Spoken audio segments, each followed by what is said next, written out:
तकतगढ़ थाना क्षेत्र के बलाना गुड़िया गांव में शुक्रवार देर शाम को एक ही परिवार में भाई भाई के बीच गाली गलौज करते हुए विवाद में एक की गंभीर चोट लगने से घायल हो गया। सूचना पर पहुंची 108 एम्बुलेंस पायलट हंसराज मीणा एवं ईएमटी गणेश दास तुरंत मौके पर पहुंचे और गंभीर घायल को राजकीय अस्पताल तकतगढ़ पहुंचाया। ईएमटी गणेश दास ने बताया, दो भाइयों के आपसी झगड़े में रमेश कुमार पुत्र ज्वालाराम मेघवाल निवासी गुड़िया गंभीर रूप से घायल हो गया। सूचना पर मौके पर पहुंचे और गंभीर घायल को राजकीय अस्पताल तकतगढ़ पहुंचाया। लोकल से लेकर ग्लोबल तक की खबरों के लिए देखते रहिए सच्ची रिपोर्ट। खेरकल अलवर रामगढ़ उपचुनाव को लेकर कांग्रेस प्रत्याशी आर्यन सुबेर के समर्थन में कांग्रेस के प्रदेश अध्यक्ष गोविंद सिंह डोटासरा, पूर्व केंद्रीय मंत्री भंवर जितेंद्र सिंह, प्रतिपक्ष नेता टीकाराम जूली, भरतपुर सांसद संजना जाटव, धौलपुर करौली सांसद भजनलाल जाटव सहित अनेक नेताओं ने बड़ौदा में कस्बे में एक जनसभा को संबोधित किया। जनसभा को संबोधित करते हुए प्रदेश अध्यक्ष गोविंद सिंह डोटासरा ने राजस्थान की भाजपा सरकार पर बोलते हुए कहा, 11 महीने सरकार को बने हो गए, लेकिन सरकार अभी तक अपने कार्यों को समझ नहीं पाई। इस मौके पर कांग्रेस के कई आला नेताओं ने सभा को संबोधित करते हुए कांग्रेस प्रत्याशी आर्यन सुबेर के समर्थन में कांग्रेस पार्टी के चुनाव चिन्ह हाथ के निशान पर मतदान करने की अपील की। काम तो गिना दो। या हमारे प्रदेश अध्यक्ष जी पूछते कई बार मुख्यमंत्री जी से कि हेलीकॉप्टर से घूमन से फुर्सत मिल जाए तो बता दी गई। भ्रमण मुख्यमंत्री बना हुआ है। मैंने एक चीज और देखी, अध्यक्ष जी पूछड़ी के लोटा पे वो आते हैं धोख देने। मैं एक बात और पूछ रहा हूं, यहाँ पूरी मीडिया भी है, प्रदेश अध्यक्ष भी है, जयपुर में मिल जाए तो आप भी पूछ लियो कि ये पूछड़ी का लोटे पे ज्यादा धोख दे रहे हैं कि दिल्ली में जाके मोदी के ज्यादा धोख दे रहे हो, ये भी बता दे कौन से भगवान को बड़ा मान रहे हैं। जो आदमी भरतपुर से ज्यादा दिल्ली दरबार में हाजिरी लगाता हो, यह हेलीकॉप्टर पायलट आते ही दिल्ली की तरफ मुंह करके खड़ो करें। उन्हें पता है कि 99% दिल्ली जानो और कहीं जानो नहीं, पर्ची आए नहीं, मुख्यमंत्री आगे चले नहीं। टीकाराम जी जूली साहब जिला कांग्रेस कमेटी के अध्यक्ष हैं और बूथ के सभी इंचार्ज महोदय और सभी विराजमान मेरे बुजुर्गों, माता, भाई और बहन। मैंने ये सारे नाम इसलिए लिए कि देखो अपना जिले के अंदर बाहर से कोई बाड़मेर से, कोई हनुमानगढ़ से, कोई जयपुर से, कोई बाड़मेर और अलग अलग जिलों से पधारे हैं, हरियाणा से पधारे हैं। उन सब लोगों का हम स्वागत करते हैं। जैसे मेरे पूर्व वक्ताओं ने आपके सामने बात रखी, मैं आपके सामने सिर्फ दो शब्द रखना चाहूंगा। देखो, जुबेर खान जी हमारे परिवार के सदस्य हैं। जितने भी यहाँ लोग विराजमान हैं रामगढ़ की विधानसभा के और पूरे जिले के, हर जाति का, हर धर्म का कोई भी व्यक्ति विराजमान होगा।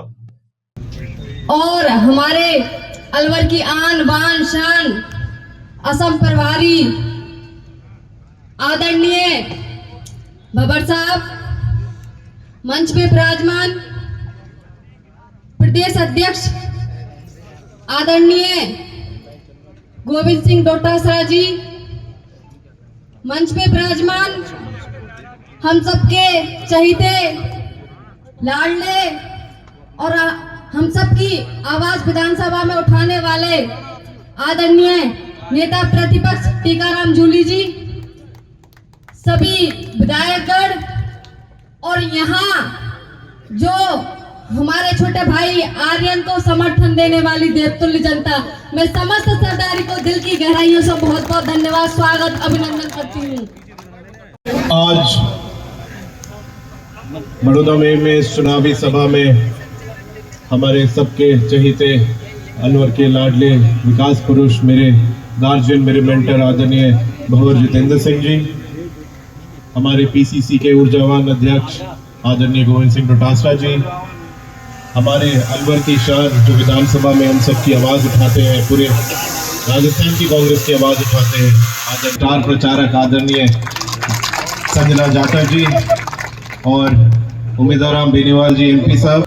सबसे पहले तो मैं आप सबका बहुत बहुत धन्यवाद और आभार व्यक्त करना चाहता हूं, जिस तरीके से रहे हैं, जो आप प्यार दिखा रहे हैं, जो सहयोग कर रहे हैं, उस सबके लिए बहुत बहुत धन्यवाद करते हैं।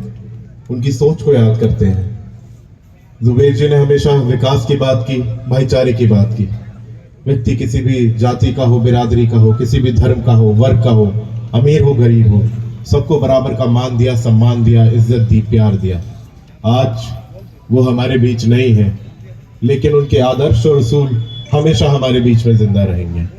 मैं आपको विश्वास दिलाना चाहता हूँ, जिस तरीके से जुबेर जी ने 35-40 साल कांग्रेस पार्टी के एक सच्चे कार्यकर्ता की तरह आपकी सेवा की, आपके सुख दुख में हमेशा हाजिर हुए, आपकी हारी बीमारी में कंधे से कंधा मिलाकर चले और कभी आपके विकास में कभी कोई कमी नहीं आने दी। मैं आपको विश्वास दिलाना चाहता हूं कि मैं भी उन्हीं के पद चिन्हों पे चल के, उन्हीं के संस्कारों को लेकर आपके लिए मेहनत करना चाहता हूं, विकास करना चाहता हूं, काम करना चाहता हूं। इनका अहंकार देखो, चलते हुए देखना तो सामने है और देख रहे हैं ऊपर, अटंगे लग के नीचे पड़ते। आज हर बीजेपी के नेता का भाषण देखो, हरियाणा में ये हो गया, हरियाणा में ये हो गया। अरे हरियाणा में तो हो गया, कोई बात नहीं, लेकिन आप ये बताओ कि आपकी डबल इंजन की सरकार हमारे लिए काम क्या कर रही है। आज पंचायत राज के चुनाव नहीं कराएंगे, नगर निकाय के चुनाव नहीं कराएंगे, हमारी अच्छी अच्छी योजनाएं जो आपको लाभ देती थी, मुख्यमंत्री चिरंजीवी योजना हो, इंदिरा रसोई की योजना हो, बिजली का, कृषि का कनेक्शन का, जो बिजली का बिल माफ करने की बात हो, ये सब गायब हो गए, ये हवा हवाई हो गई। केवल और केवल नोटंकी करने का काम कर रहे हैं। आज कृषि मंत्री है, इस 10 महीने में कृषि के बारे में, किसान के बारे में, किसान के कल्याण के बारे में, किसान को मजबूत देने के बारे में कोई बात की कभी? लोकल से लेकर ग्लोबल तक की खबरों के लिए देखते रहिए सच्ची रिपोर्ट। भारत निर्वाचन आयोग द्वारा घोषित फोटो युक्त मतदाता सूचियों के संक्षिप्त पुनरीक्षण कार्यक्रम के तहत 9 नवंबर शनिवार को ग्रामीण क्षेत्र के ग्राम पंचायत सभा भवन रोडला में ग्राम सभा का आयोजन किया गया। इस दौरान मतदाता सूचियों के पठन के साथ मौके पर ही आवेदन पत्र प्राप्त किए। बीएलओ विक्रम सिंह राठौर व खेराराम मीणा ने बताया कि विधानसभा निर्वाचन क्षेत्रों की मतदाता सूचियों के विशेष संक्षिप्त पुनरीक्षण का कार्य अर्हता तिथि 1 जनवरी 2025 के संदर्भ में 29 अक्टूबर 2024 को मतदाता सूचियों के प्रारूप प्रकाशन के साथ ही प्रारंभ हो गया है। मतदाता सूची में नाम जोड़ने, हटाने और संशोधन संबंधी दावे और आपत्तियां 28 नवंबर 2024 तक प्राप्त की जा रही हैं। उन्होंने बताया कि पुनरीक्षण अवधि के दौरान 9 नवंबर 2024 को ग्रामीण क्षेत्र की ग्राम पंचायत रोडला में ग्राम सभा का आयोजन कर मतदाता सूचियों के पठन के साथ मौके पर ही पात्र व्यक्तियों से मतदाता सूची से संबंधित आवेदन प्राप्त किए गए। लोकल से लेकर ग्लोबल तक की खबरों के लिए देखते रहिए सच्ची रिपोर्ट। पाली जिला मुख्यालय मुख्य प्रवेश मार्ग नया गांव से लगाकर इंदिरा गांधी कॉलेज रोड तक अधूरे सड़क निर्माण कार्य, टूटी सड़कों की वजह से हर कोई परेशान है। 2 साल में यह काम अधूरा पड़ा, सड़कों पर अनगिनत गड्ढे पड़े हैं। टूटी सड़कों के कारण आज व्यापार मंडल एवं स्थानीय वार्ड वासियों, शहरवासियों ने मुख्य सड़क मार्ग को रोककर विरोध जताया और नगर निगम प्रशासन के खिलाफ नारेबाजी की। इन व्यापारियों एवं वार्ड वासियों का कहना है कि कई बार नगर निगम को ज्ञापन सौंप गए, विरोध प्रदर्शन किया गया, लेकिन कुछ नहीं हो पाया। टूटी सड़कों की वजह से रोजाना हादसे हो रहे हैं और वहां वाहन वाले चोटिल हो रहे हैं। उड़ रही धूल से गंभीर बीमारियां पैदा हो रही हैं। बार बार प्रशासन को अवगत कराने के बाद भी प्रशासन की नींद नहीं खुल रही। आज कई घंटा तक इस मुख्य प्रवेश मार्ग को रोककर शहरवासियों ने एवं व्यापार मंडल वार्ड वासियों ने विरोध प्रदर्शन किया। समस्या आ रही है और कहाँ से समस्या ये है कि बहुत लंबे समय से सड़क बनी नहीं थी और बनी फिर ऊपर गई और फिर ये हटा के दिवाली से पहले हटा दिया इसको।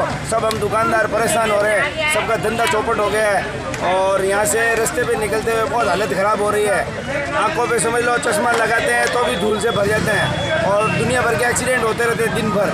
कभी कोई गिरता है, कभी बच्चियाँ गिरती है और इधर स्कूल, हॉस्पिटल सब परेशानी है और अदर कोई सब्स्टिट्यूट रास्ता भी नहीं है निकलने के लिए।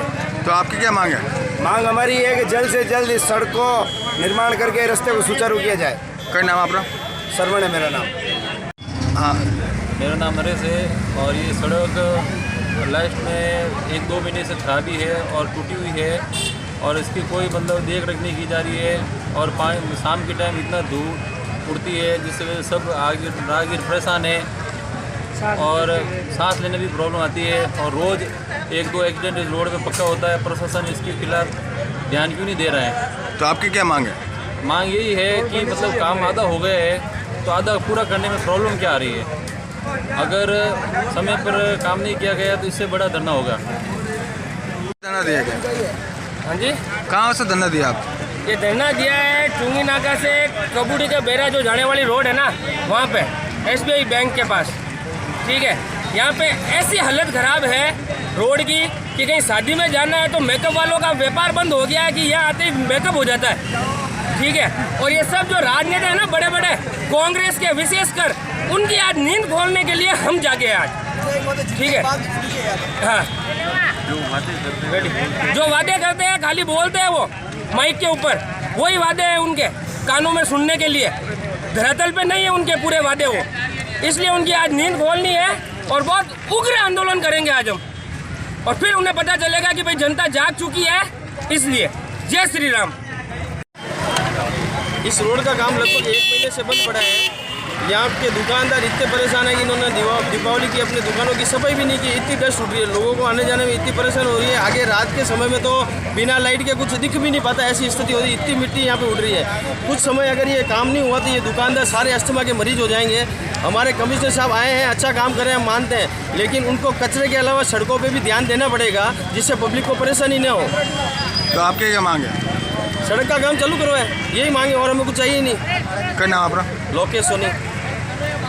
लोकल से लेकर ग्लोबल तक की खबरों के लिए देखते रहिए सच्ची रिपोर्ट। पाली जिला मुख्यालय पर आज लाखोटिया उद्यान परिसर से संत शिरोमणि नवला राम जी महाराज की 112वीं पुण्यतिथि पर अनेक धार्मिक कार्यक्रम आयोजित किए गए। संत शिरोमणि की 112 की जयंती पर जिले भर सरगरा समाज के साधु संत एवं समाज बंधु सम्मिलित हुए। पाली संत शिरोमणि नवला राम जी महाराज विकास समिति एवं सरगरा समाज के तत्वाधान में शोभा यात्रा जुलूस निकाला गया। पाली पूर्व विधायक ज्ञानचंद पारिक एवं अंतर्राष्ट्रीय संत रामलाल जी महाराज सरगरा समाज राष्ट्रीय अध्यक्ष बाबूलाल आर्य ने संत शिरोमणि नवला राम जी महाराज के छाया चित्र पर पुष्प अर्पित कर पूजन कर भव्य शोभा यात्रा जुलूस की रवाना किया। साधु संतों की उपस्थिति एवं तरह तरह की झांकियों से सुसज्जित इस जुलूस में सर पर कलश लेकर हजारों महिला सम्मिलित हुई। भव्य शोभा यात्रा सूरज पोल, जंगीवाड़ा, सराबा बाजार, सोमनाथ होते हुए लाखोटिया उद्यान पहुंची, जहां जगह जगह शहरवासियों ने एवं सामाजिक संगठनों ने संत शिरोमणि नवला राम जी महाराज की शोभा यात्रा जुलूस का पुष्प वर्षा के साथ स्वागत किया।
खबरों के लिए देखते रहिए सच्ची रिपोर्ट। अनीता चौधरी हत्याकांड मामले में मीडिया से रूबरू हुए डीसीपी राशि राज वर्मा ने बताया कि मुख्य आरोपी गुलामुद्दीन को गिरफ्तार करने के बाद हुए प्रेस से रूबरू पूरे घटनाक्रम के बारे में दी जानकारी, घटना को अंजाम देने के बाद से अब तक के एक एक पहलू पर की चर्चा की।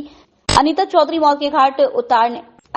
को मौत के घाट उतारने वाले मुख्य आरोपी गुलामुद्दीन के बारे में विस्तार से दी जानकारी। इस मौके पर जिला पश्चिम DCP Raj Verma, ADCP Nishant Bharadwaj, ACP Chhavi Sharma Diwakar ji, Sardarpura थानाधिकारी Dilip Singh, team number Nishant Bharadwaj, ADCP पश्चिम शकील अहमद नीपू, शफीक मोहम्मद नीपू, पिंटू कुमार उप निरीक्षक आदि मौजूद रहे। इस चीज को लगातार फॉलो कर रहे थे। तो जैसे हमारी टीम बॉम्बे गई, दोनों एसएचओ काफी अनुभवी एसएचओ और पूरी टीम स्पेशल जितने भी सीसीटीवी हम खंगाल सकते थे और जितने भी लोगों से पूछताछ कर सकते थे, जितने भी लोगों को पहचान सकते थे क्योंकि इसकी आइडेंटिटी थी, इसने कैप लगाई हुई थी।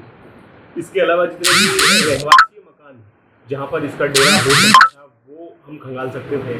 तो हर लेवल पे हमने पूरी तरह से सारे प्रयास किए जितने संभव हो सकते थे और अंतोगत रिजल्ट आपके सामने वो।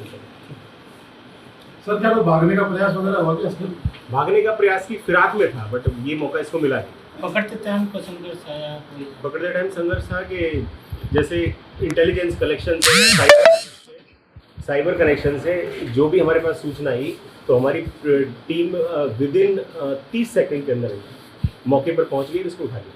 सर वक्त दस्तियाबी इसके पास कितना केस था? वो अनुसंधान का सब्जेक्ट है, जो भी था हमने बरामद कर लिया और वो आईओ को सुपुर्द कर दिया। सर ये रुका हुआ कहाँ था? रुका हुआ नहीं, पैदल ही स्टेशन के सामने था, रेलवे स्टेशन के सामने।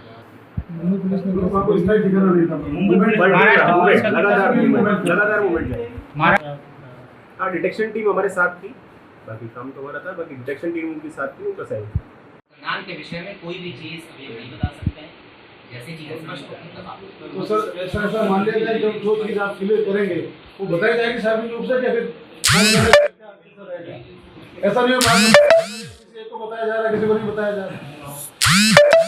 बता दीजिए पकड़ने की बता रहे सिर्फ बात, उसके अलावा आप नहीं करना चाह रहे हैं जो भी आपको।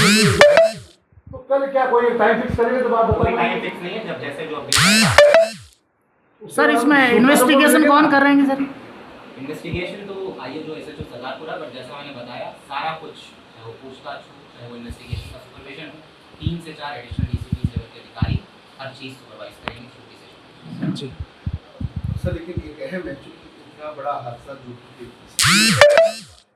तो कम से कम एक प्रारंभिक तौर पे जो पूछताछ हुई, कम से कम वो कोई प्रारंभिक तौर पे पूछताछ नहीं, अभी आपके सामने ही लाए हैं इसे, अभी प्रारंभिक तौर पर पूछताछ अभी स्टार्ट हो। सर वो 6 नोटिस जा चुके थे, मुलजिम पकड़ा गया है, क्या उनसे पोस्टमार्टम को लेकर संपर्क हुआ? अभी बातचीत चल रही है, उनका कुछ रात दिन परिवार को छोड़ दिया, आज इनके लिए दिवाली हुई है। सर आज की दिवाली आज ही हो रही है, सफलता जो मिल रही है उसको लेकर बड़ी चुनौती से रास्ता पुलिस की नाक बचाने। लोकल से लेकर ग्लोबल तक की खबरों के लिए देखते रहिए सच्ची रिपोर्ट। जोधपुर शहर के बहुचर्चित अनीता चौधरी हत्याकांड का मुख्य आरोपी गुलामुद्दीन को पुलिस ने गुरुवार की देर रात मुंबई सेंट्रल रेलवे स्टेशन के सामने से दस्तयाब कर शुक्रवार की देर रात तक जोधपुर पहुंची। कमिश्नरेट पुलिस के साथ साइबर टीम बाहर की लोकल पुलिस का सहयोग लेकर आरोपी को पकड़ा जा सका। आरोपी को पकड़ने के लिए पुलिस ने जोधपुर से लेकर महाराष्ट्र तक 400-500 सीसीटीवी कैमरे सीडीआर को खंगाला। तकरीबन 4 से 5 हजार किलोमीटर की दूरी पुलिस द्वारा तय की गई। पुलिस उपायुक्त राज वर्मा ने बताया कि आरोपी मोबाइल का इस्तेमाल नहीं कर रहा था, वह जरूरत पड़ने पर हॉट स्पॉट चला रहा था। आरोपी काफी शातिर है और पहले भी जहर खुराने की वारदातें कर चुका है। अब तक पड़ताल में सामने आया कि आरोपी जोधपुर से गुजरात फिर महाराष्ट्र पहुंचा। यहां से वह नेपाल भागने की फिराक में था। वह भारत छोड़कर भागने वाला था, लेकिन पुलिस की टीमें बराबर उसका पीछा करती रहीं। एडीसीपी वेस्ट निशांत भारद्वाज के साथ बासनी थानाधिकारी शफीक मोहम्मद बोरनाडा, थानाधिकारी शकील अहमद के साथ तकरीबन 20 पुलिसकर्मी उसके पीछे लगे हुए थे।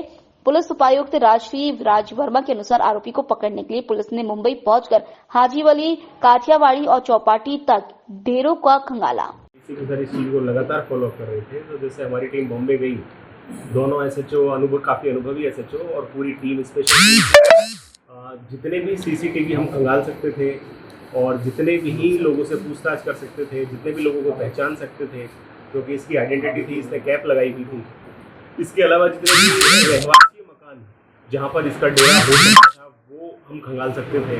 तो हर लेवल पे हमने पूरी तरह से सारे प्रयास किए जितने संभव हो सकते थे और अंतोगत रिजल्ट आपके सामने वो दिखा। सर क्या कोई भागने का प्रयास वगैरह हुआ क्या?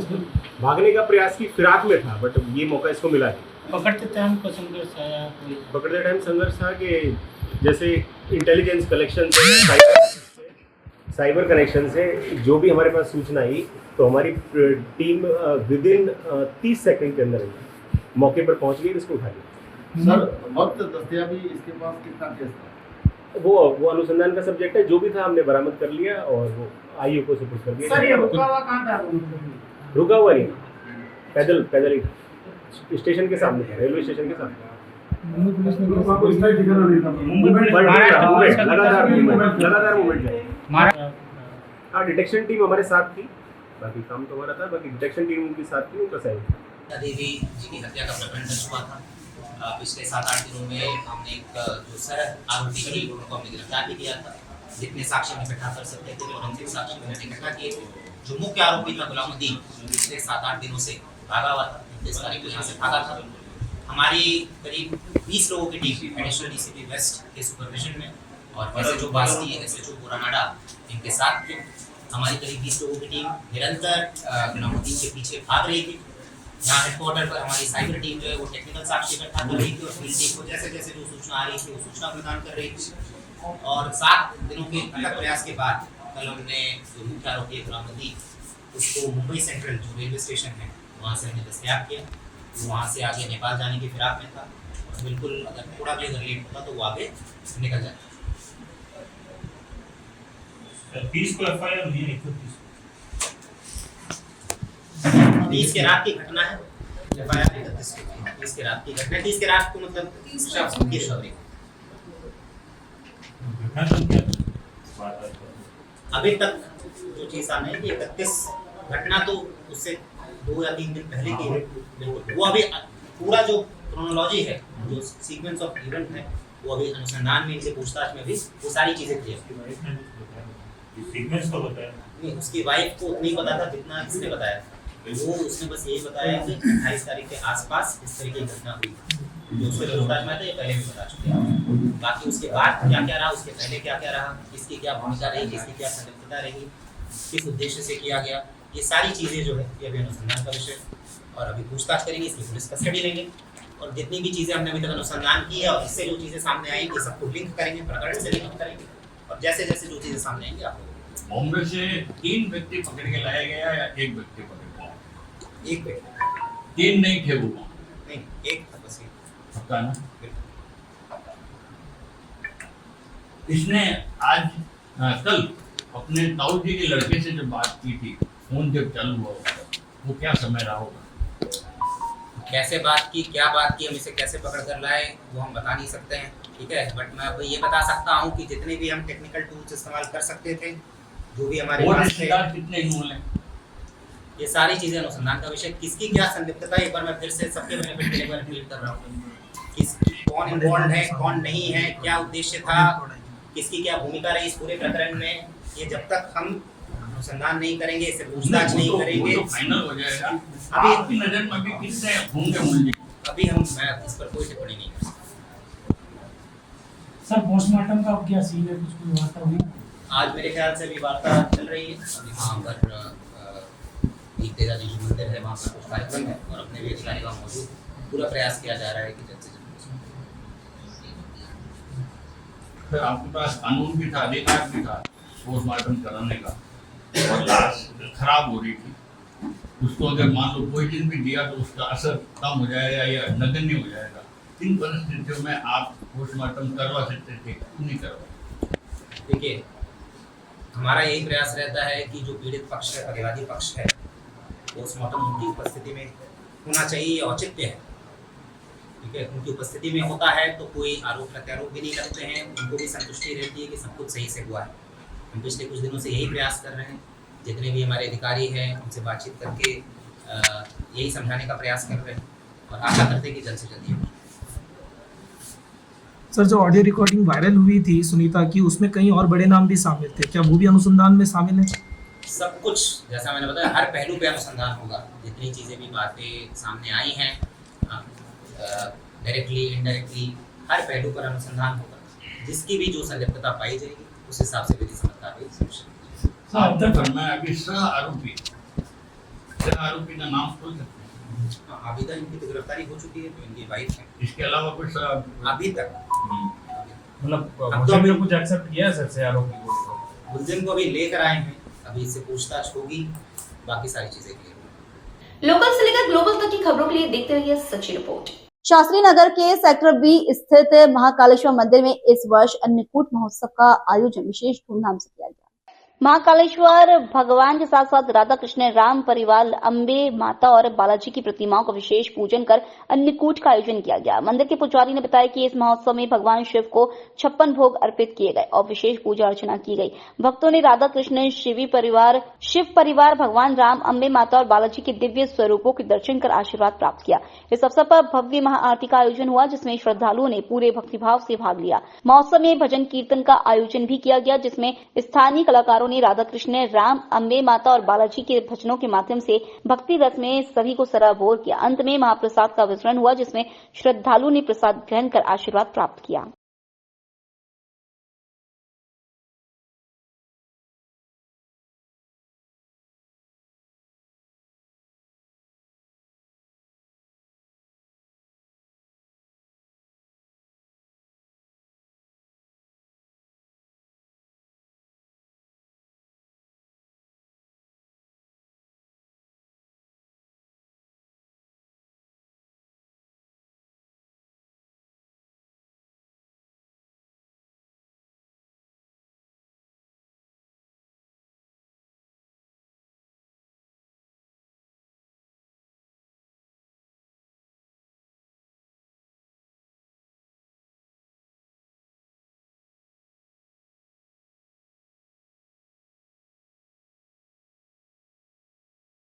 लोकल से लेकर ग्लोबल तक की खबरों के लिए देखते रहिए सच्ची रिपोर्ट।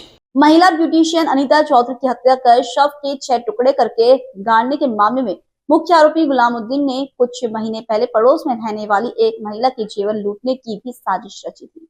गंगानाथ में ग्रीन सिटी क्षेत्र में रहने वाली एक महिला सोने का तिमणिया पहनती थी। इस जेवर पर गुलामुद्दीन की नजर पड़ गई थी। उसने धार्मिक कार्यक्रम की आड़ में यह जेवर लूटने की साजिश रची थी। उसने न केवल अपनी पत्नी व तीनों बेटियों को बल्कि पड़ोसी महिला के परिवार को नशीला शरबत पिला दिया था। शरबत पीने वाले सभी बेहोश हो गए थे, लेकिन गनीमत रही कि पड़ोसी महिला को आशंका हो गई थी और उसने शरबत नहीं पिया था। इसके चलते गुलामुद्दीन अपने मंसूबों में कामयाब नहीं हो पाया था। शरबत पीने से बेहोश होने को लेकर महिला व आसपास लोगों ने गुलामुद्दीन को उल्हाना दिया था। वो संदेह के दायरे में आ गया था, लेकिन उसने अपनी बीवी व बेटियों के भी बेहोश होने की बात कहकर खुद की गलती को छिपा लिया था। उसने तर्क दिया था कि बाजार से लाए शरबत में ही गड़बड़ी थी। अनीता चौधरी की हत्या के बाद गुलामुद्दीन फरार हो गया था। पिता, भाइयों के साथ ही अन्य सभी परिजन व दोस्तों को हिरासत में लेकर पूछताछ की गई। पिता व भाई ने स्वीकार किया कि गुलामुद्दीन काफी बदमाश प्रवृत्ति का था। उसकी इन हरकतों की वजह से काफी साल पहले गुलामुद्दीन को बंद भी रखा गया था। इस चीज को लगातार फॉलो कर रहे थे, तो जैसे हमारी टीम बॉम्बे गई,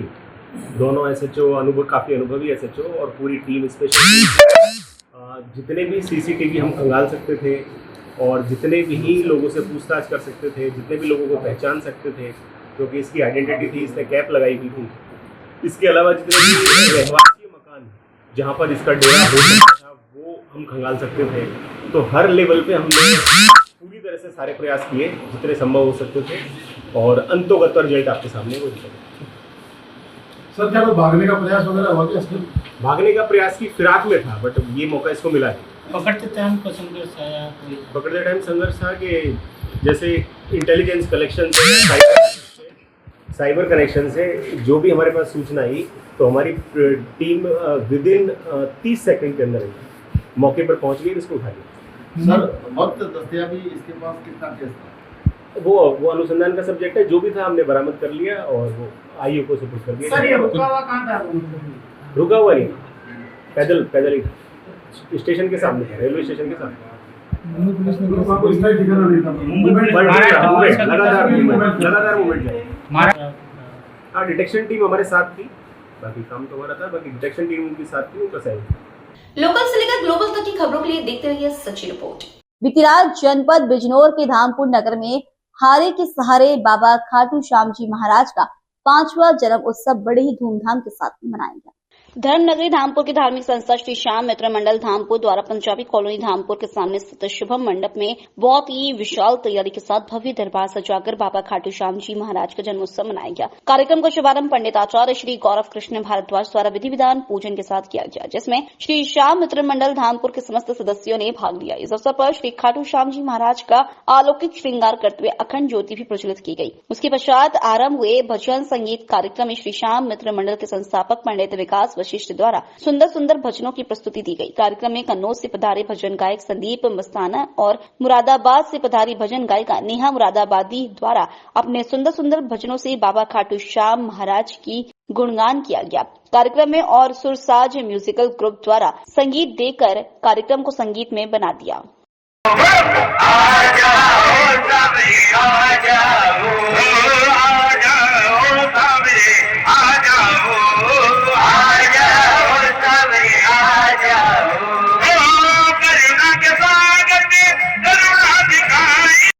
जान मार दूं भाई, किस किस को लग रहा है ऐसा? जरा हाथ उठा के बताओ मेरे बाबा बड़े सोने लग रहे हैं। हाँ, तो मेरा भी मन नहीं भर रहा, लेकिन बाबा क्या करूं? ये जी कर रहा है आप पे ये जाबाज दूं, जी कर रहा है। मिलकर के करो श्याम प्यारे की। Mobile please. बोलिए सच्चे दरबार की, बोलिए श्याम प्यारे की। लोकल से लेकर ग्लोबल तक की खबरों के लिए देखते रहिए सच्ची रिपोर्ट। जनपद बिजनौर की धामपुर थाना क्षेत्र के ग्राम कोरीपुरा की रहने वाली 2 दर्जन से अधिक महिलाओं ने आज संपूर्ण थाना दिवस में पहुंचकर ग्राम में बिक रही अवैध शराब की शिकायत दर्ज कराई है। आज दोपहर को कोरीपुरा ग्राम की 2 दर्जन से अधिक महिलाओं ने थाना धामपुर पहुंचकर कोतवाली प्रभारी निरीक्षक धर्मेंद्र सोलंकी से मुलाकात कर ग्राम कोरीपुरा निवासी सेंटी पुत्र टीकम सिंह, सुरेंद्र सिंह पुत्र उमराव सिंह आदि व्यक्तियों पर ग्राम में अवैध रूप से शराब बेचे जाने का आरोप लगाया है। महिलाओं का कहना है कि ग्राम में अवैध रूप से बेची जाने वाली शराब के कारण उनके घर के सदस्य शराब पीकर घर की महिलाओं के साथ मारपीट, दंगा फसाद एवं गाली गलौज करते हैं। साथ ही शराब के धंधे से गाँव का माहौल भी बिगड़ रहा है। उन्होंने प्रभारी निरीक्षक धर्मेंद्र सोलंकी से गाँव में शराब बेचने वाले व्यक्तियों के विरुद्ध कठोर कार्रवाई किए जाने की गुहार लगाई। इस संबंध में प्रभारी निरीक्षक धर्मेंद्र सोलंकी का कहना है कि मामले को गंभीरता पूर्वक लेते हुए कड़ी से कड़ी कठोर कार्रवाई की जाए। क्या नाम है आपका? मेरा नाम तो जी बीरमो देवी। कहाँ रहती हो? कोडीपुरा रहूं। थाने कैसा है, किस बात से आई बताइए? थाने इस बात से आई हूँ कि देखो हमारे पोती पोता हमारी बहू अब दारू बिक रही है बगैर लाइसेंस के, बगैर परमिशन के, और क्या नाम, और दारू पी कर अब मार पीट कर रहे। बताओ हम छुटा में अपनी बउआ को तो हमें भी मारा। दारू कौन बेच रहा है, नाम बताएं। नाम टीकम का लड़का संटी और सुलंदर अछनोपुर उमरा उसी। अच्छा, हाँ दोनों बेचते हैं ये? हाँ दोनों बेच रहे। ये दरोगा साहब गए थे, एक और बेचते करा था, पेशाब निकल गया था पैंट में भी, और इतना मार रही थी, वो नहीं बेच रहा आप जा। ये कितने समय से बेच रहे हैं आप शराब? ये तो बहुत दिनों से बेच रहे हैं। और देखो मेरी बात सुनो, ये पुलिस वाले जाते हैं, हम अपनी आंखों से देखते हैं, हफ्ता लिखा हमें पुलिस वाले। अम्मा पहले भी शिकायत करी आपने पुलिस से? हाँ, ये हफ्ता देखा हमें जेब में रखकर पैसे उड़वा जाए, कुछ नहीं कर रहे। हमारे गांव की दारू बिकने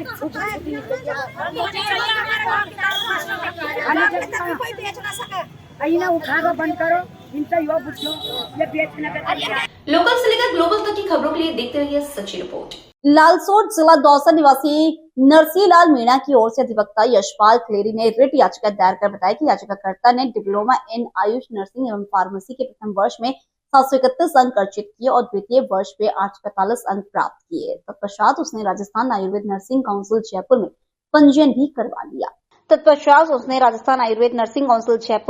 भी करवा लिया। आयुष विभाग जयपुर ने विज्ञप्ति दिनांक 3 अक्टूबर 2023 से कंपाउंडर नर्स जूनियर ग्रेड के कुल 1015 पदों हेतु हुई भर्ती प्रक्रिया के पूर्ण होने के पश्चात दिनांक 21 अक्टूबर 2024 को जारी प्रोविजनल मेरिट लिस्ट में से याचिका नाम यह कहते हुए हटा लिया गया कि उसने ऑनलाइन आवेदन पत्र में डिप्लोमा कोर्स के प्रथम वर्ष में 731 के स्थान पर 723 लिखा गया था, जिससे उसके 8 अंक कम हो गए। इस कारण अनुसूचित जनजाति वर्ग में अंतिम चयनित अभ्यर्थी से उसके प्राप्तांक कम हैं। बावजूद परिवेदना पेश करने संशोधित प्रोविजनल मेरिट लिस्ट दिनांक 24 अक्टूबर 2024 में भी उसे शामिल नहीं किया गया, जिस पर मजबूरन याची ने रिट याचिका के जरिए चुनौती दी।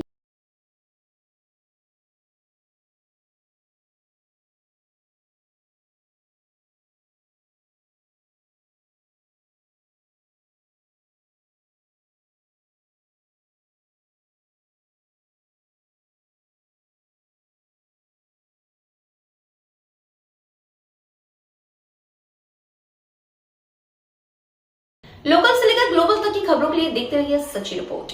जिलाधिकारी अंकित कुमार अग्रवाल द्वारा आज पूर्वाह्न 10 बजे बिजनौर महोत्सव के दूसरे दिन स्थानीय नुमाइश ग्राउंड में प्रातः 10 बजे से 12 बजे तक जिला प्रशासन एवं बिजनौर के तत्वाधान में फैशन शो दीप प्रज्वलित कर विधिवत रूप से उद्घाटन किया गया। परिधान पारंपरिक फैशन शो के दौरान युवक युवतियों ने देश विदेश एवं विभिन्न राज्यों की पारंपरिक वेशभूषा में सज कर प्रदर्शन किया। उन्होंने बताया कि भारत विभिन्नता का देश है, जो सांस्कृतिक अभिरुचि पारंपरिक परिधान के माध्यम से परिलक्षित होता है। प्रतियोगिता में प्रतिभागियों ने विभिन्न राज्यों के परिधान से रंग बिरंगी मनमोहक छटा बिखेरी। आधुनिक रंग व ट्रेन में पगे जिले एवं देश प्रदेश के प्रसिद्ध पारंपरिक परिधान कपड़ों की डिजाइन तो कहीं अलग पहनावे पर दर्शकों की नजर अटक गई। तेज बीट्स पर जब साड़ी, सूट और जैकेट्स के नए कलेक्शन के साथ मॉडल रैंप पर उतरे तो हर कोई देश प्रदेश के शिल्प के आकर्षण में बंधा नजर आया, जिसमें लोकल से ग्लोबल का साक्षात प्रदर्शन देखने को मिला। इस कार्यक्रम में भूटान के छात्र छात्राओं के अलावा बिजनौर एवं अन्य शहरों के युवा और कई नामी चेहरे मॉडल रैंप पर उतरे। बस गई है, यह सिर्फ और सिर्फ एक मिथक है। क्या बेरोजगारी के पीछे का सच हम जान पा रहे हैं? क्या बेरोजगारी हमारे देश में एक दैत्य है या सिर्फ और सिर्फ एक भ्रम है? आदरणीय अध्यक्ष महोदय, आदरणीय निर्णायकगण और मेरे प्यारे प्रतिद्वंदियों, आप सभी को मेरा नमस्कार। मेरा नाम पावनी रस्तोगी है और मैं डीपीएससी छात्र हूँ। आज का मेरा विषय है बेरोजगारी और मैं इस प्रस्ताव के विपक्ष में हूँ। तो अपना प्रस्ताव रखने से पहले सबसे पहले मैं ये बताना चाहूंगी कि आखिर बेरोजगारी है क्या। बेरोजगारी एक ऐसी स्थिति है जिसमें योग्यता के अनुसार लोगों को रोजगार नहीं मिलता। तो जैसे कि हम इस परिभाषा से ही जान सकते हैं, योग्यता हमारे देश में किताबी कीड़ों को नहीं बल्कि योग्यता के अनुसार रोजगार दिया जाता है। तो चलिए सबसे पहले हम कुछ आंकड़ों की तरफ गौर फरमाते हैं। अगर देखा जाए तो हमारी सरकार के अनुसार दिए गए आंकड़ों के अनुसार रोजगार दर में वृद्धि तथा ग्रोथ हो रही है। और अगर देखा जाए तो व्यापार, तरह तरह के कारखाने, दुकानें भी खुल रही हैं और स्टार्टअप्स की संख्या दिन प्रतिदिन बढ़ती जा रही है। लेकिन कुछ लोग अपनी बेरोजगारी का रोना रोते हैं, लेकिन यह बहुत कटु समस्या है, क्योंकि यह लोग ऊंचे वेतन वाली नौकरियों की तलाश में भटकते रहते हैं और वर्तमान युग में मिलने वाली नौकरियों को छुटला देते हैं। तो इसे हम कैसी समस्या कह सकते हैं? यह बेरोजगारी की समस्या नहीं बल्कि एक मानसिकता की समस्या है। वो सिर्फ और सिर्फ ऊंचे वेतन मिलने वाली नौकरियों को और जैसे कि सरकारी नौकरियां होती हैं उन्हें रोजगार कहते हैं। और कुछ लोग ऐसे भी होते हैं जैसे कि कुछ लोग ऐसे भी होते हैं जो कि उच्च शिक्षा प्राप्त करने के बाद भी नीचे ही रहते हैं और रोजगार की तलाश में घूमते रहते हैं। उनको अपनी कौशल विद्या पर खूब ध्यान देना चाहिए। और अगर हम आज के जमाने में देखें तो यहाँ पे कई ऐप्स आ चुके हैं, जैसे कि राइड शेयरिंग और फूड डिलीवरी ऐप्स और कैब विधि सेवाएं प्रदान करने वाले, इससे भी लोगों को खूब रोजगार मिल रहा है। और अगर हम और देखें तो फ्रीलांसिंग, कंटेंटिंग और आउटसोर्सिंग जैसे भी ऐसे कंटेंट्स हैं जिससे लोग खूब आगे बढ़ रहे हैं और अपनी ये सेवाएं प्रदान करके वो रोज के कई लाख रुपए कमा रहे हैं और छाप रहे हैं। तो हम कैसे कह सकते हैं कि हमारे देश में रोजगार है और सरकार पे भी हम उंगली नहीं उठा सकते, क्योंकि सरकार ने कई प्रतियोगिता, कई प्रोग्राम्स को इंट्रोड्यूस किया है, जैसे कि स्टार्टअप इंडिया, मिशन रोजगार, स्किल इंडिया जैसी कई प्रोग्राम्स को इंट्रोड्यूस किया है, जिसमें लोगों को अपनी कौशल विद्या पर काम करना चाहिए और तरह तरह के नए अवसरों को प्रदान कर रहे हैं। और चीजें देखी जाए तो हमारे भारत में लगभग 1,08,803 स्टार्टअप्स की संख्या है और हमारे भारत की अर्थव्यवस्था भी दिन प्रतिदिन बढ़ती जा रही है। और जैसा कि हम सब जानते हैं, जब किसी देश की अर्थव्यवस्था बढ़ती है तो वहाँ पे उत्पादन बढ़ता है और उत्पादन बढ़ता है तो वहाँ पे एम्प्लॉयमेंट अपॉर्चुनिटीज, जिसे हम रोजगार कहते हैं, उसकी संख्या भी बढ़ने लगती है। और चीजें देखी जाए तो पिछले 5 वर्षों से अब वर्तमान युग तक करीब 17 करोड़ लोगों का रोजगार बढ़ चुका है। यह संख्या दिन प्रतिदिन बढ़ती जा रही है। तो हम यहाँ पे कैसे कह सकते हैं कि रोजगार की कमी है? यहाँ पे लोगों को अपनी मानसिकता पे काम करना चाहिए। सिर्फ और सिर्फ ऊंची वेतन वाली रोजगार की अपॉर्चुनिटीज प्रोवाइड नहीं कर रहे, हमें और भी छोटे छोटे कार्यों को भी हमें इम्पोर्टेंस देनी चाहिए। तो बस अपना कथन कंप्लीट करते हुए मैं यही कहना चाहूंगी कि हमें लोगों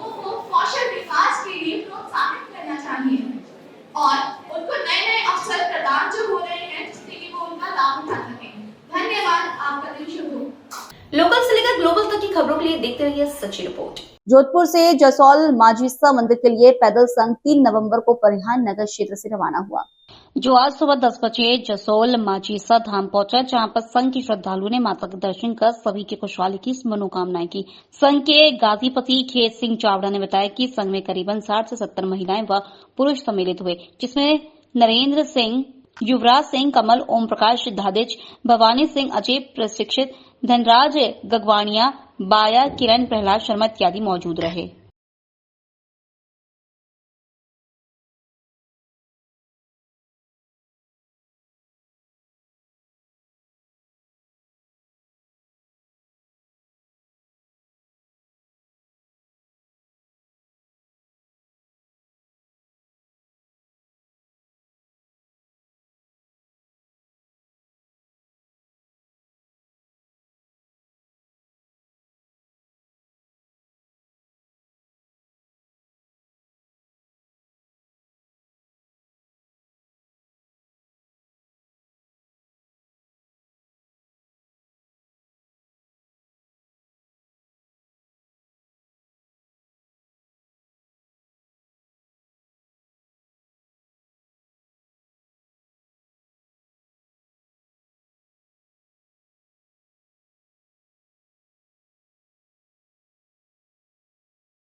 लोकल से लेकर ग्लोबल तक की खबरों के लिए देखते रहिए सच्ची रिपोर्ट। दिनांक 9 नवंबर 2024 को गोपाष्टमी के महापर्व पर धर्म सम्राट स्वामी श्री करपात्री जी महाराज और श्रीमद जगतगुरु शंकराचार्य स्वामी श्री निश्चलानंद सरस्वती जी महाराज की प्रेरणा से आदित्य वाहिनी एवं जय श्री राम सेना संगठन के संयुक्त तत्वाधान में गौ हत्या के विरुद्ध व गोवंश के संरक्षण की मांग को लेकर उमेद स्टेडियम के समीप स्थित लोहानी सर्कल से कलेक्ट्रेट कार्यालय तक गौ प्रतिष्ठा यात्रा का आयोजन किया गया। जय श्री राम सेना जिलाध्यक्ष रामदूत ऋषिराज व्यास ने बताया कि गौ माता हिंदुओं के लिए प्रबल आस्था की केंद्र और धर्म शास्त्रों में गौ माता को भगवान का दर्जा देते हुए गौरक्षा को मानव का परम कर्तव्य बताया गया है। लेकिन यह अति दुखद और शर्मनाक है कि आज विश्व भर में सर्वाधिक गौमांस निर्यात करने वाले राष्ट्रों में भारत तीसरा सबसे बड़ा देश है। आदित्य वाहिनी संयोजक शिवांश व्यास ने बताया कि गौ प्रतिष्ठा यात्रा के अंतर्गत जोधपुर भर के गौ भक्त उमेद स्टेडियम के समीप स्थित लोहानी सर्कल पर एकत्रित हुए और पैदल मार्च करते हुए जोधपुर कलेक्ट्रेट कार्यालय पहुंचकर भारत सरकार और राज्य सरकार के नाम ज्ञापन सौंपकर विभिन्न मांगे की। आज आदित्य वाहिनी और जय श्री राम सेना संगठन के हम सभी रामदूत कार्यकर्ता गौ प्रेमी जन यहाँ हाईकोर्ट उमेद स्टेडियम से लेके आज कलेक्ट्रेट तक भव्य शोभा यात्रा के माध्यम से जन सामान्य में यह संदेश देना चाहते हैं कि भारत सरकार और विशेषकर राज्य सरकार गौ माता को राज्य माता तथा भारत सरकार राष्ट्र माता के रूप में भाषित करें। हमारी भारत सरकार से ये मांग है कि यूएन आदि जितने भी देश हैं जहाँ पे हिंदू अपने मूल स्वरूप में आज भी उपस्थित हैं, वहाँ पर गौ हत्या को प्रतिबंधित करें। गौ हत्या को रोक लगाने के लिए हमारी जो भारत सरकार है या हमारी जो राज्य सरकार है वो एक हेल्पलाइन नंबर जारी करे, जिसमें जहाँ पे भी गौ हत्या हो रही है वहाँ पे यदि व्यक्ति अपने उस हेल्पलाइन नंबर के माध्यम से जुड़े तो उन तक ये सूचना पहुँचे कि यहाँ पे अमुक स्थान पे यह कार्य घृणित कार्य हो रहा है और वहाँ पे उनकी प्रतिबंधित के लिए ये काम किया जाए। इसलिए आज हम सभी सनातनी भक्तों ने 1966 9 नवंबर को गोपाष्टमी के दिन दिल्ली के अंदर भव्य कार्यक्रम हुआ था, जिसमें गौ माता को राज्य माता राष्ट्र माता बनाकर गौ हत्या को प्रतिबंधित करने के लिए एक भव्य आंदोलन हुआ था। उसमें धर्म सम्राट श्री स्वामी करपात्री जी, श्री निरंजन देव जी इत्यादि महानुभावों ने बहुत भीषण संघर्ष किया था। तत्कालीन सरकार ने गौ हत्यारों पर और गौ माताओं पर भयंकर गोलियों की बौछार भी की थी। उसकी स्मृति में आज ये कार्यक्रम हो रहा है। 1966 से लेकर आज तक इस स्वतंत्र भारत में भी गौ हत्या बंद नहीं हुई है। ये हमारे लिए कितना कलंक का विषय है। हर हिंदू के लिए ये मस्तक शून्य कर देने वाला एक कलंक है। इसलिए ये गौ हत्या का जो कलंक है ये हम मिटाएं। इसलिए हम सभी यहाँ पे आज एकत्रित हुए हैं और भारत सरकार और राज्य सरकार से हम ये निवेदन करते हैं, गुहार करते हैं कि हमारी जो गौ माता है उनकी हत्या को पूर्ण रूप में बंद करें। ऐसी हमारी भावना है। जय जय सिया राम, जय जय सिया राम। परिचय आपका? मैं ऋषिराज व्यास, जय श्री राम सेना अध्यक्ष और आदित्य वाहिनी का पश्चिमी राजस्थान का संयोजक अपना ये वक्तव्य आप सभी के सामने उपस्थित करना चाहूंगा। लोकल से लेकर ग्लोबल तक की खबरों के लिए देखते रहिए सच्ची रिपोर्ट। जोधपुर लूणी थाना पुलिस ने माइनिंग विभाग से मिलकर कार्रवाई की। इसमें पाबूपुरा भाटान से भटिंडा हाईवे पर स्टॉक कर रखी अवैध 120 टन बजरी को नष्ट किया।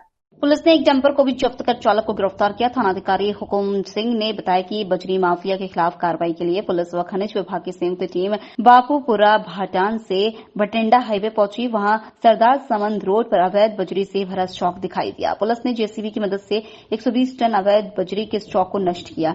लणी पुलिस ने पूर्व रात्रि को गश्त में नाकाबंदी की, जिसमें मोड़ी जोशियान से सरदार समंद हाईवे पर बजरी से भरे एक डंपर रुकने का इशारा किया। चालक डंपर को तेज दौड़ा कर ले गया। पुलिस ने पीछा किया, तब उसने बजरी रोड पर ही खाली कर दी। पुलिस ने पीछा कर डंपर को रुकवाया। नंबर प्लेट पर नंबर, ऑयल व मिट्टी डालकर मिटाए हुए थे। पुलिस ने फिटकासनी में बावलों का बास निवासी चालक प्रकाश को गिरफ्तार किया। लोकल से लेकर ग्लोबल तक की खबरों के लिए देखते रहिए सच्ची रिपोर्ट। राजस्थान सरकार के देवस्थान विभाग द्वारा वरिष्ठ नागरिक तीर्थ यात्रा योजना 2024 के अंतर्गत विशेष रेलगाड़ी जोधपुर के भगत की कोठी रेलवे स्टेशन से रामेश्वरम के लिए 16 नवंबर को दोपहर 3:30 बजे प्रस्थान करेगी। ये ट्रेन जोधपुर से पाली जवाईवान मार्ग से होकर यात्रा करेगी। देवस्थान विभाग के सहायक आयुक्त ओम प्रकाश पालीवाल ने बताया कि यात्रा में भगत की कोठी से जोधपुर ग्रामीण एवं जैसलमेर जिले के 400 यात्री, पाली स्टेशन से पाली जिले के 200 यात्री और जवाईवान स्टेशन से सिरोही जिले के 180 यात्री सवार होंगे। ये सभी तीर्थयात्री 2024 में भरे गए आवेदनों में से लॉटरी प्रक्रिया द्वारा चयनित किए गए हैं। सहायक आयुक्त द्वारा जोधपुर ग्रामीण और जैसलमेर के यात्रियों को सुबह 10 बजे जोधपुर रेलवे स्टेशन पर, पाली के यात्रियों को सुबह 11 बजे पाली रेलवे स्टेशन पर और सिरोही की यात्रियों को दोपहर 2 बजे जवाईवान रेलवे स्टेशन पर रिपोर्ट करने के लिए निर्देशित किया गया है। इस यात्रा में यात्रियों को देखभाल के एक ट्रेन प्रभारी और प्रत्येक कोच में 2 सरकारी कर्मचारी नियुक्त रहेंगे। लोकल से लेकर ग्लोबल तक की खबरों के लिए देखते रहिए सच्ची रिपोर्ट।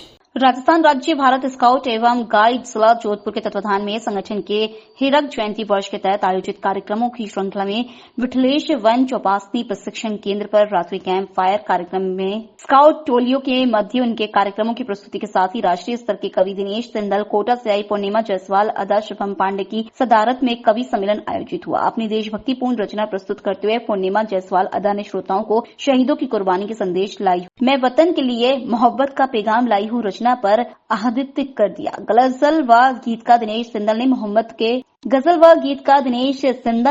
मोहब्बत के धागे में प्रेम की डोर पिरो कर लाया हूँ व अन्य रचनाओं पर खूब वाहवाही लूटी। हास्य कवि एवं मंच कलाकार शिवम पांडे ने हास्य के माध्यम से नोटबंदी और अन्य विषयों पर अपनी चिर परिचित व्यंग्यात्मक शैली में श्रोताओं का उम्दा मनोरंजन किया। नहीं है, बड़े कवि होते हैं 1000, 2000, 500 के नोट, अपन 10 रुपए के कब बंद हो जाएं 1500 कोई भरोसा नहीं। अपन बरोबर चलेंगे, अपन बरोबर चलेंगे, कोई टेंशन नहीं है।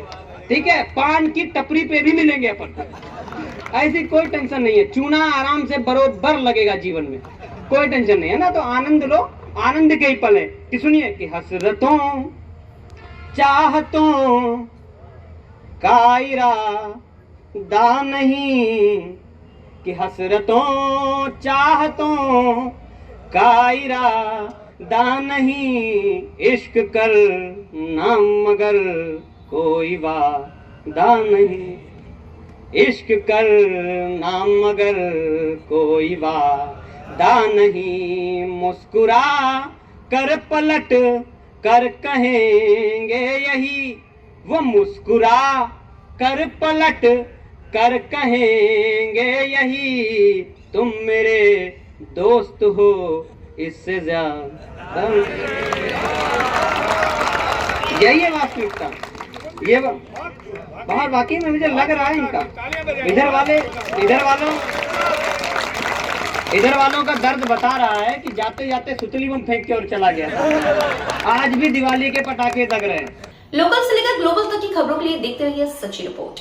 मानसिक शारीरिक विकलांगता विकृतियों को दूर करने के लिए एयरफोर्स क्षेत्र में डॉक्टर लक्षिता चौहान और मीनाक्षी जयपाल के नेतृत्व में प्रारंभ रिहेबिलिटेशन संस्था का आज उद्घाटन मुख्य अतिथि Rajendra Parihar, doctor RG Bohra, senior physician doctor Nikhil Mathur, Deepesh Bhatnagar, प्रदेश महासचिव ग्लोबल कायस कॉन्फ्रेंस राजस्थान प्रेम सिंह चौहान के कर कमलों के द्वारा विधिवत पूजा अर्चना कर फीता काटकर किया गया।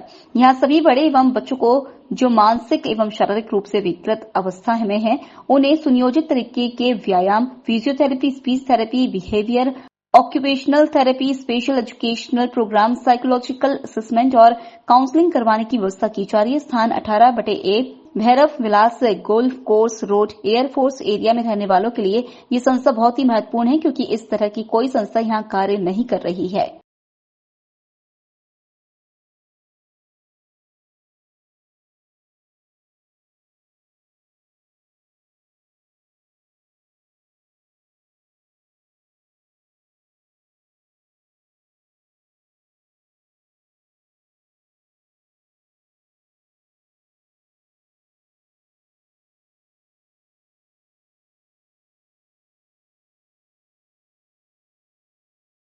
लोकल से लेकर ग्लोबल तक की खबरों के लिए देखते रहिए सच्ची रिपोर्ट।